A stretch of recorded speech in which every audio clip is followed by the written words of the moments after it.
Je suis Maître Horace, gardien du temps et des terres d'Évreux.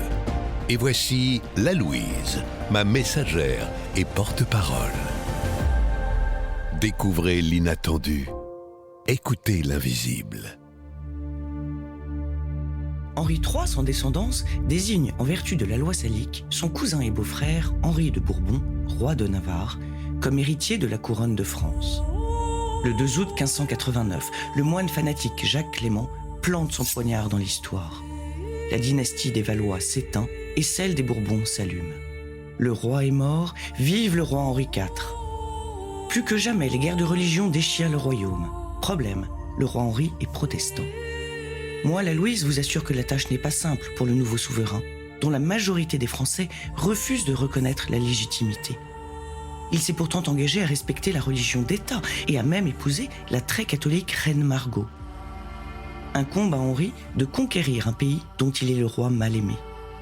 Il lui faut pour cela combattre Charles de Lorraine, duc de Mayenne, chef de la Ligue catholique.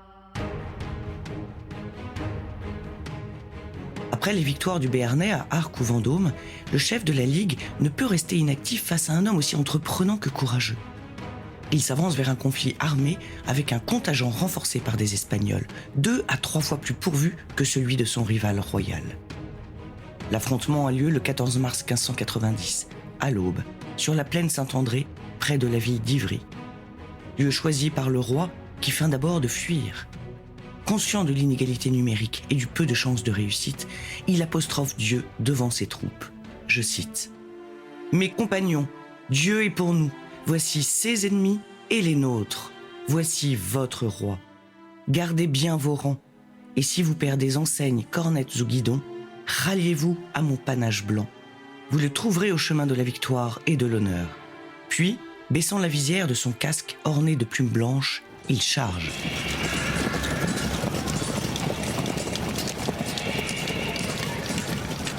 Les plus fidèles s'élancent, les plus hésitants, frappés par l'audace contagieuse de leur guide, se jettent à leur tour dans la mêlée. Si les premiers mouvements suivent une tactique, la suite de la bataille est une véritable boucherie. Les ligueurs crient plusieurs fois victoire. Le roi est donné pour mort. Mais voici que son panache blanc ressurgit et qu'il encourage encore et toujours son armée.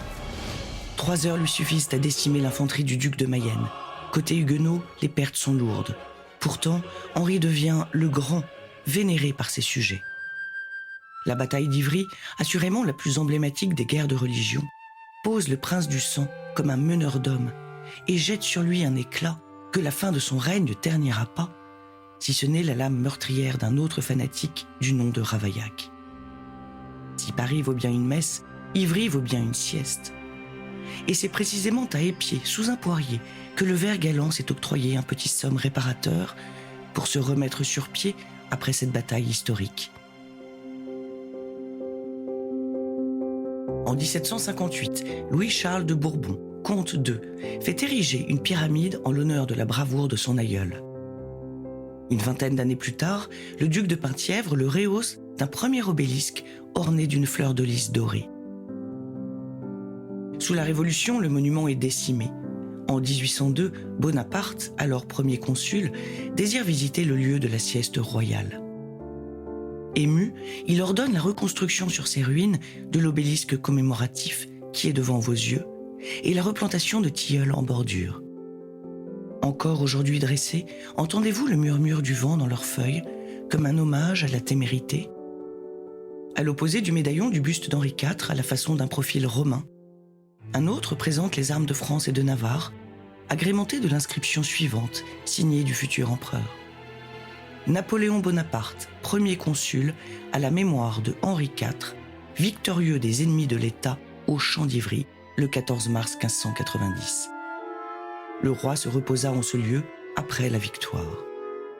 Le Corse grave ainsi son nom sur la couche d'un juste, associant le panache royal du premier à son ambition impériale. Il me faut déjà vous quitter.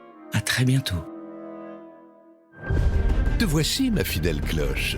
Il est temps pour toi de sonner le quart d'heure.